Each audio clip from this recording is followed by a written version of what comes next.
making hip hop. We're at the Reptile Show, If and not, she's sometimes going my to pick coworker out has some to come over cool and get him for reptiles me.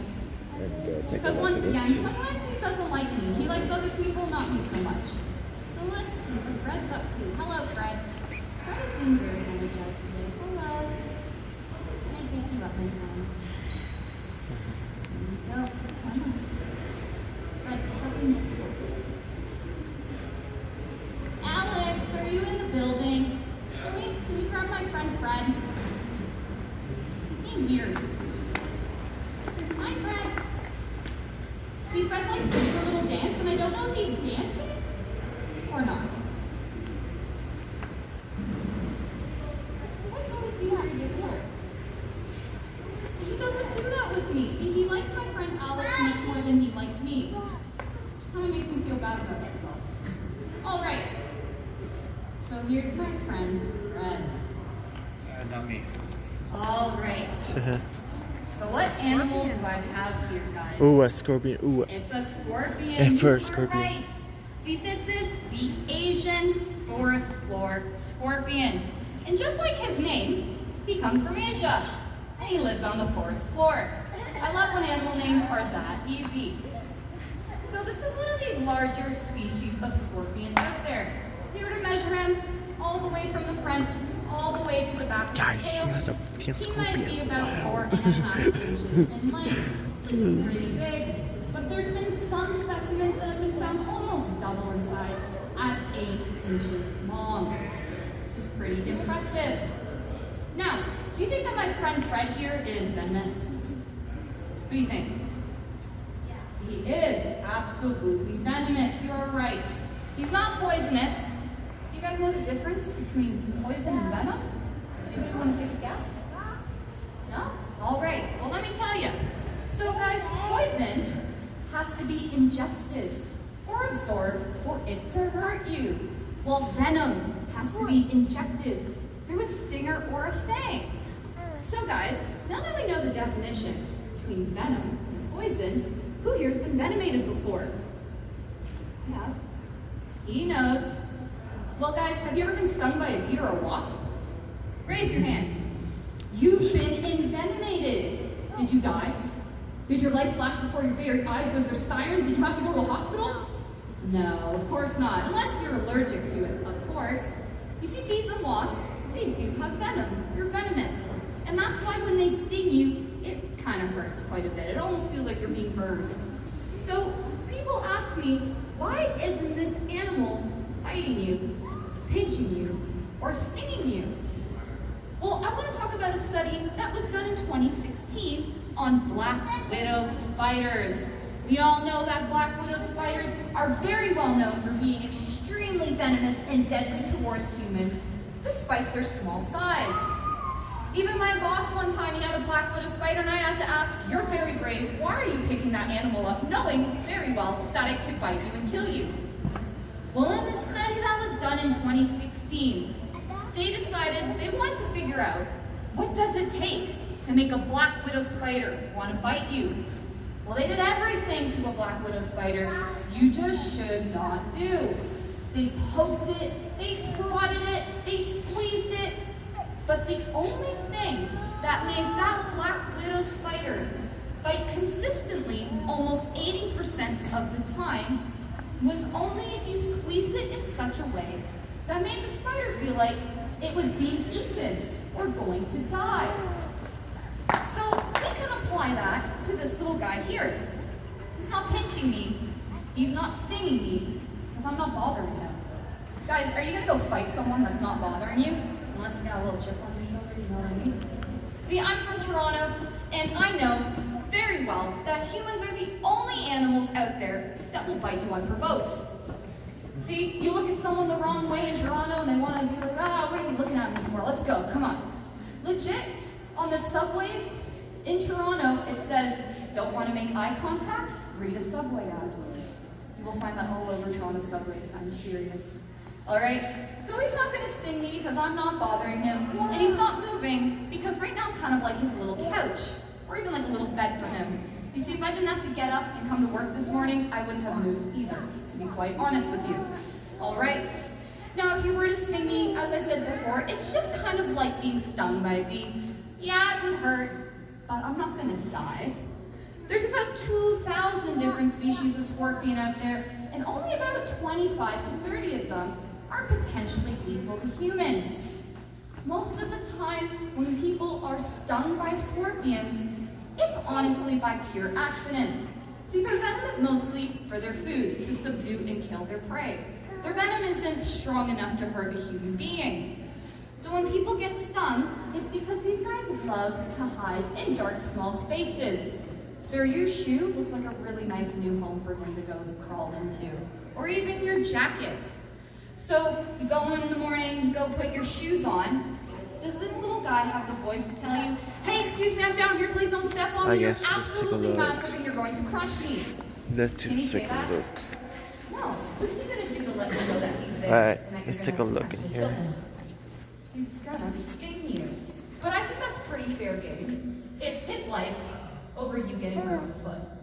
I think that's pretty fair in my opinion. Now my little friend Fred here, he does something really cool.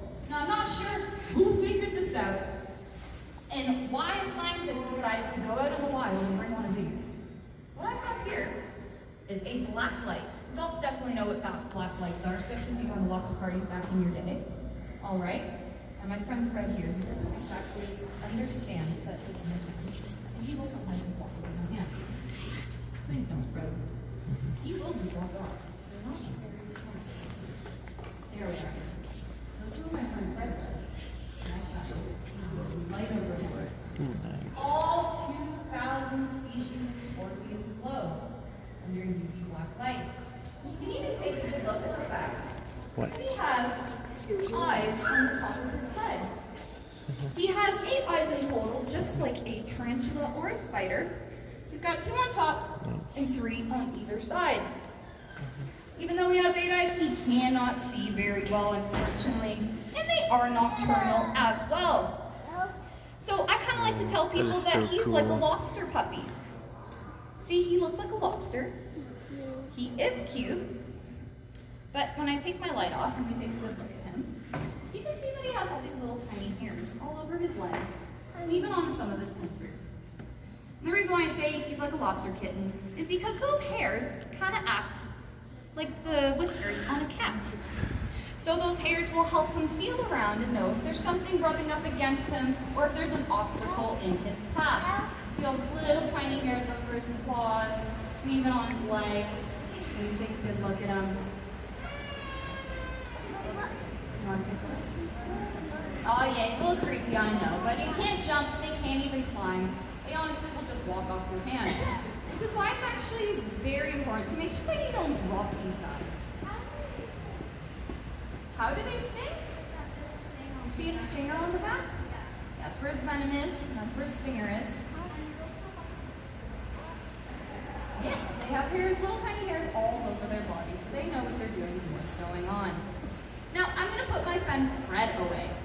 I'm going to bring you something that's a little bit bigger out. All right, guys?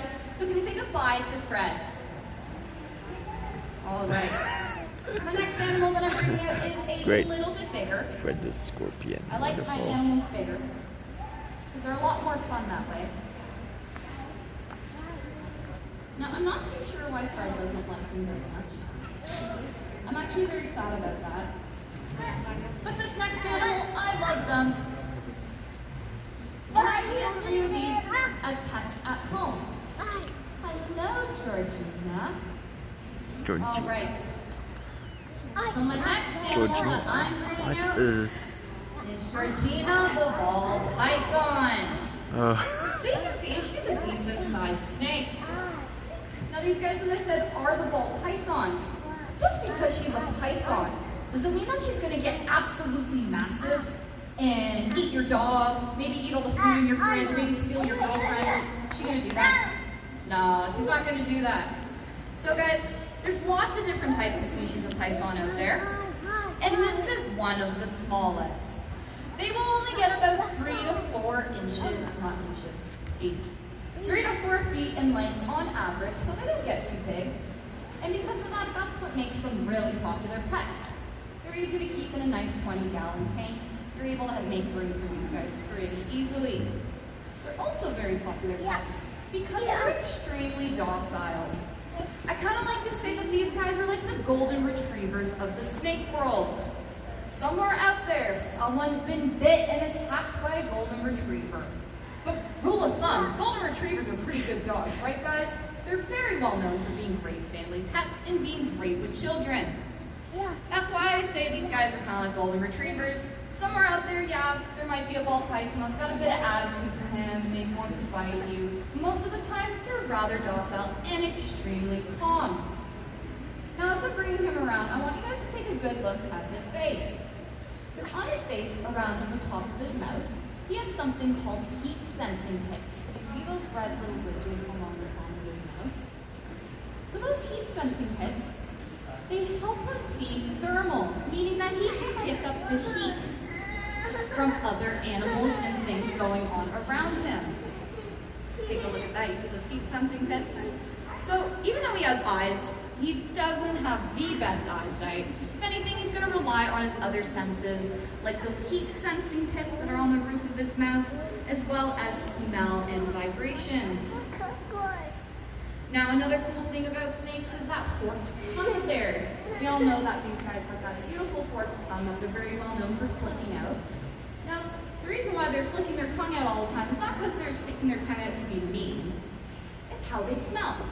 So when they stick their tongue out, they're picking up scent molecules or smell particles that are in the air, and then they stick their tongue back in their mouth, to the roof of their mouth, to something called the Jacobson's organ. And that organ lets them know what they're smelling. The fork in their tongue lets them know where the direction that smell is coming from. So if those scent particles are much stronger on the left fork of their tongue, they know that their food is coming from the left and that they need to go that way to go retrieve it. So kind of like our ears, your right ear is going to pick up sounds more stronger from the right. And if something's coming from the left side of you, you know that that sound's coming from the left because it's much louder in your left ear. So kind of apply that, but to their tongue. Now the last thing I want to talk about is that these guys have something really interesting on the bottom near their tails. And they're called spurs. So do you see those little nails right there? So that little nail, whatever you want to call it, they're called spurs. Now, the reason why they have this is something called a vestigial feature. Now, a vestigial feature is basically just evolutionary leftovers that these animals don't need anymore. Do humans have evolutionary leftovers? What do you think, guys? Do we have things in our body that our ancestors used to use years ago, but we don't use anymore? Think about it. You're right. Wisdom teeth are vestigial features. We don't need them anymore, which is why we get them removed when they start to come through. Those little spikes right there. Your appendix, you don't need it anymore. So sometimes if it gets swollen, you might need to get surgery to get it out. See all those little spots there? So that is where their legs used to be, which is pretty cool. Did you guys get a chance to take a look? Take a look under here. See these little claws there? That's where their legs used to be. All right? It's like a nail. They do have hip bones. Whales also have hip bones. You didn't know? But do whales have legs? They don't really, right? So it is suggested that there's a possibility that these guys do have the gene to have legs, but that gene in snakes is turned off. All lizards is turned on. All right? Now I'm going to bring her around so that everybody can get a chance to touch her. She's not slimy. A lot of people think that snakes are slimy and gross because they're super smooth and shiny. Guys, do you want to know what else is super smooth and shiny? A Ferrari. But you guys don't think Ferraris are slimy, right? No, probably not. Also, if anything, humans are the ones that are slimy. See guys, we sweat and we secrete oils from our skin. Ew, we're absolutely disgusting. Give him a little pat. There you go, good job. You want to give him a little pat? Yeah. They're pretty cool, super smooth. Yeah, they're nice. But these guys are to not be feared at all. See, about 80% of snakes are non-venomous. Let me say that one more time. 80% of snakes are non-venomous. So there's not too many venomous snakes out there that we have to worry about. Here in Canada, we mostly just need to worry about rattlesnakes and the odd copperhead that you might come across in the wild. But as I said, these guys are great pets. You can actually find them in the wild in West Africa. That's where they originate from. But for now, can we say goodbye to my friend Georgina? All right. So I'm going to bring you guys out another cool animal. And once again, I like starting off small and then working my way up to some of the bigger animals. So the next animal I'm bringing out is a lot bigger than her. And it's also a snake. Because, guys, I really like snakes. I have 3 snakes at home myself. I have 2 ball pythons and something called a prevalent milk snake. Beautiful snakes. Now this one that I'm bringing out, you can find right here in North America. And this little guy here is not that little, I'm lying. So this little guy here, this is the bull snake, or you can call it the gopher snake. Both names are correct. Now, these guys, they will eat things like small mammals, birds, bird eggs, some lizards, as well as, what do you think? Her name's the gopher snake. We're going to talk about that in a bit. Of course, just in the name suggested, yep, he likes to eat gophers as well. Now he feels a lot different than our ball python. He's a little bit rougher, and his scales are also a lot different. Not all snakes feel the same. Some are a little bit more rougher than others. Don't worry, if you don't want to pat them, that's okay. I'm not going to make you do anything you don't want to do. But it's still important to get over your fears, guys, if you don't like these guys, okay? Can I give him a little pat? Now, in the beginning, I said that this guy here, you can find him right here in North America. See, in Canada, you would find these guys more towards the southern border. So you can find them towards the south, ranging from British Columbia all the way to Alberta and Saskatchewan. And since they do live in Canada, they are now labeled Canada's heaviest snake. Just because he's heavy doesn't mean he's the biggest snake. See, the longest snake goes to the black rat snake. They don't get as long as these guys. I mean, they get longer than these guys do, but they're a lot thinner. This is the heaviest one in Canada. Now, what's really unfortunate is that a lot of people mistake these gopher snakes for rattlesnakes. See, these guys here, they're non-venomous. He's not going to hurt you. He's a constrictor, meaning that he strangles his prey and then swallows it whole. All right? Now, the reason why people mistake these guys for rattlesnakes is that they have the same coloring and patterning as rattlesnakes do. This guy here is albino, so it's not the type that you really find in the wild, because albino animals don't really blend in well to their environment, making them very obvious to predators such as hawks and other birds of prey, foxes, coyotes. That's a nice little snack for them, all right? But the reason why people mistake these guys for rattlesnakes is because, like rattlesnakes, they will flatten their head out to make them look like a rattlesnake.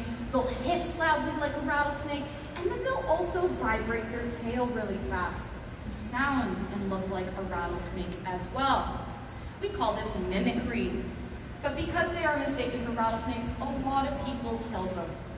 Because these animals are extremely essential to maintaining an ecosystem. See, they help keep down the rodent population.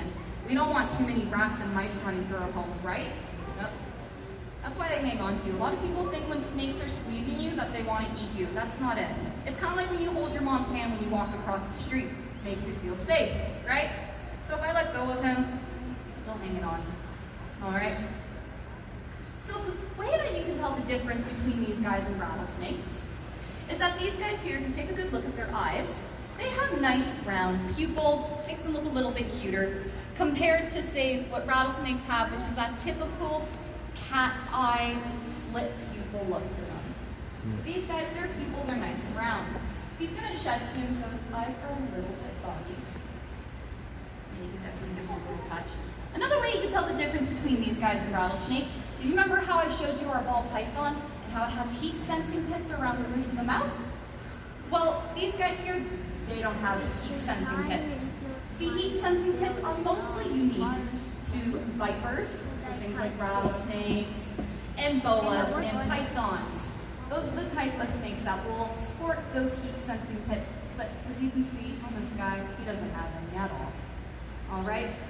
Now, the last way that you can tell that these guys are different from rattlesnakes is that these guys actually get a lot longer than rattlesnakes. They can get up to 8 feet long. Now, I'm not sure if this guy is 8 feet. Let's see. I'm going to measure him up to me. Yeah, he just might be 8 feet. Maybe 7. I'm 5'4", so he's a pretty big snake, and they can get pretty big. But they're a lot thinner and a lot longer than rattlesnakes.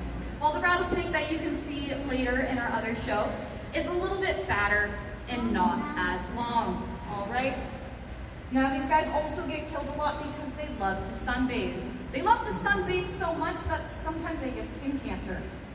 But sometimes they will actually roll out into the middle of the road where cars are going by because the pavement's nice and hot and flat and right in the middle of the sun, so they'll stretch their long bodies out over the road, and unfortunately cars come by and run over them. So guys, if you see animals crossing the road, whether it's a turtle or a snake, and you feel comfortable and you know that the snake is not dangerous, help him out. Help him cross the street. Put him on the side of the road so that he is not in the way of the moving vehicles. All right, guys? Now, if you don't know what kind of snake you've come across, guys, what's the best thing to do? Just leave it alone, right? Because you don't want to put yourself in danger if you're not too knowledgeable whether or not that snake is dangerous or not. All right, guys? But these guys are not going to hurt you. They are absolutely harmless. Now, are you ready for my last animal, guys? She's pretty big. All right, can we say goodbye to my friend Sam here? All right. Sam will be back out later. Sam the snake, very original. All right. So my last animal, I like to kind of say that she's like a reptile puppy. You see, I love dogs and I also love reptiles. So she's kind of like a 2-in-1 deal. You see, she walks on a harness, it has a little bell on it. She is extremely intelligent and knows the difference between you and I. When she hears keys, she'll come running because she knows that means food, and she'll actually even try to bite your keys thinking that it is food. All right, so her name is Miss Kipling. Oh, come here, my big lady. All right, this is Miss Kipling, or Mom, because she's a mom as well. Oh, Holy crap. She's got very sharp claws. She likes to cling Holy. on. Makes her feel safe. Can I get my headphones back, please, miss? Thank Holy you. Oh, crap. somebody's got a stinky bum. That is so I might cool. need to clean that later. So this is my reptile puppy, Miss Kipling. And Miss Kipling, she is an Asian water monitor. Now when people first take a look at her, they think, oh, Komodo dragon. She's not a Komodo dragon, but you guys are not too far off because they are related to Komodo dragons. Komodo dragons are the heaviest and one of the biggest lizards in the world. See, the Komodo dragon is a type of monitor. And that's what she is here. She is a monitor. Now, the Asian water monitor is the second heaviest lizard in the world. Even though she's the second heaviest, she does beat the Komodo dragon when it comes to length. Now, she doesn't look very big. That's because she's female. All right? The males can get so much bigger. You see, we have a male Asian water monitor at our Hamilton location in Ontario at our zoo, and he's a whopping like 6 feet long. He's huge. So I'm 5'4", add a little bit more, and that's how big that monitor is. But that's not even as big as they can get. They can get up to 10 feet in length. That's double my body length. If I were to lay down 2 times, I would be about 10 feet. Now, she is venomous. She does have venom glands. But if she were to bite you, you probably wouldn't die. But it would really hurt. Monitor bites are not something to mess around with. You see, she has a type of venom that is called hemotoxic. See, there's different types of venom. There's hemotoxic, cytotoxic, and neurotoxic venom. Neurotoxic venom will affect your nerves, Well, cytotoxic venom will affect kind of like your skin. You'll get, what is it? Your skin will die and it'll fall off. All right. Now, if she were to bite you, it'd be hemotoxic. So your blood would not clot. You would just keep bleeding and bleeding, and it's not very good. But what that's beneficial to is that in the wild, let's say the Komodo dragon. I watched a documentary where they followed a Komodo dragon around. Komodo dragon was pretty hungry. He hasn't eaten for a very long time. He came across a very large prey. Now, he was not able to take down that prey by himself, but what he did is he went up to it and bit it in the leg. And the wound did not clot. It just kept bleeding and it stayed open. It did not heal over. He followed that prey around for weeks. So since the wound did not close, it left it susceptible to infection. And that animal eventually became weaker and weaker and weaker until it was weak enough that that single Komodo dragon was able to go in for the kill. So that is where their venom comes to use. But she's extremely friendly. Come here, sweetheart. You guys will be able to come up and pat her in a bit. You can see it's very friendly with her tongue. It feels very cool, it's very slimy. And she does smell with her tongue as well. And you'll also notice that she is shedding her skin as well. Unlike snakes, her skin does not come off all at once. Lizard. It'll actually come off in little flakes. Do you guys shed your skin? What do you think? Do you think you shed your skin? You do shed your skin. See guys, every day if you scratch yourself and all these white little fuzzies come off, or you see that dust in the air in the midst of the sunshine, that's your dead skin cells just floating around. Ew! Oh, you ready guys? It's gonna explode. Or usually it does explode, or maybe she doesn't feel like having it explode today. When she poops, her poo like explodes out of her butt. It's very exciting. So that's actually very little. I'm actually quite impressed with that. But monitor poo is not something to mess around with either. It smells absolutely awful. But I think I'd rather deal with monitor poo than baby poo, to be fair with you. All right, guys. Now, I just want to talk about one last thing. Is that beautiful long tail of hers. See, it's almost raised up on the edge here. These guys are amazing swimmers. They have been known to be found swimming a mile out to sea. See, they put their legs on the sides of their bodies and they'll lose their whole body and their tail and move kind of like this. Like a fish or a snake in the water. I don't have anything, my love. I'm sorry. She had some eggs earlier. But they're also extremely intelligent, as I said. So in the morning, we'll give her 4 green caterpillars. Now, she's so used to getting 4 green caterpillars, if I give her 3, she's gonna look at me and wonder, where's the 4th one? If I give her 5 green caterpillars, she'll eat the 4 and leave the last one behind. They are pretty impressive. So reptiles, guys, some of them don't got much going on in their brain, but some of them, like this little lady here, is extremely intelligent, and you can tell just by the way she looks at you. Well, guys, we're coming to the end of our presentation, and I want to thank you guys for sitting so patiently to learn more about these animals. My name is Natasha, and we're here with Little Breeze Nature Center. Come on up and meet Miss Kipling and some of our other animals. Come on up, guys. You can come say hi. Oh, Now, cool. just like all of our animals, we're not going to touch her on the head, all right? You would not like 100 people touching your face every day. Now, we're going to stay actually down off of the stage, just because I get worried if people might step on her.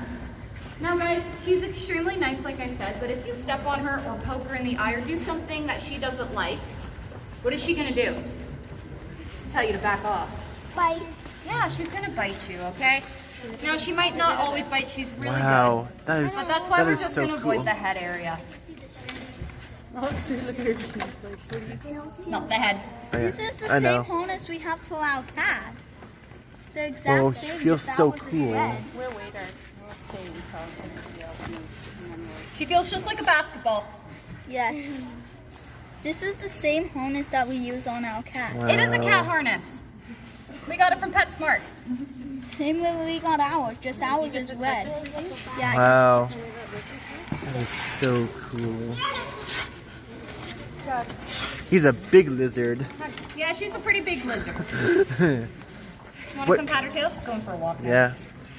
What's her name? Her name is Miss Kipling, or we call her Mom. I'm like, what's your name? My name's Natasha. Oh, it's Natasha. Okay, wait till she comes back and then you can... And you can go pat her tail there too. She will be back out on display after in one of her big enclosures. Wow. Okay, here she comes. You She's a can pretty pat her big back. lady. Here, you want to come pat her right here? You can come You bend can over come a up. bit. It's okay. Yeah, just be sure not to step on her, okay? Okay, there we go. Bend over now. Yeah, give her a little pat. Oh, she is. Yeah. Amazing. Feels just like basketball. So she's got those big nails. Digging. Just touch her body though. Can she lick me? No, we can't give you the face. It's okay. Alright. Oh, pretty cool. He's so Just a cool. safety precaution. Although these animals are very well known for being extremely harmless and very nice, Look at how nice that's done. Yeah, that's so cool. They're still wild animals. That is Just like a dog.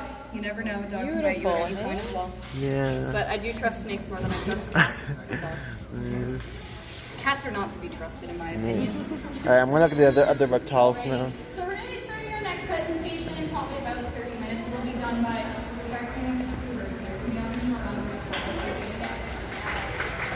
You got a round of applause, I think. All right, she knows where she's going. What? Huh? you gotta see the green snake. Yeah, I know, the green snake. Where? Where's the green snake? It's right here. Oh, right here? Oh yeah, that's so cool. Pretty cool reptiles they have, yeah? Yeah. I might have to hold one of them or no? So there's some we're gonna bring out. Some of them Okay. obviously we can't bring out, but yeah, some of them I'm gonna grab the tarantula. We're gonna grab some different animals out. Oh, nice, dude. Yeah. Can I stay for that one or no? We've got maybe 5 minutes. Is that okay? 5 minutes? All right, cool.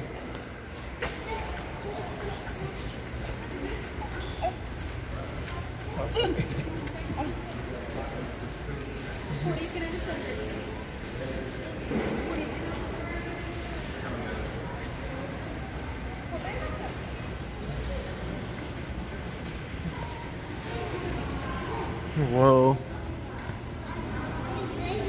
That is so cool. Oh my god.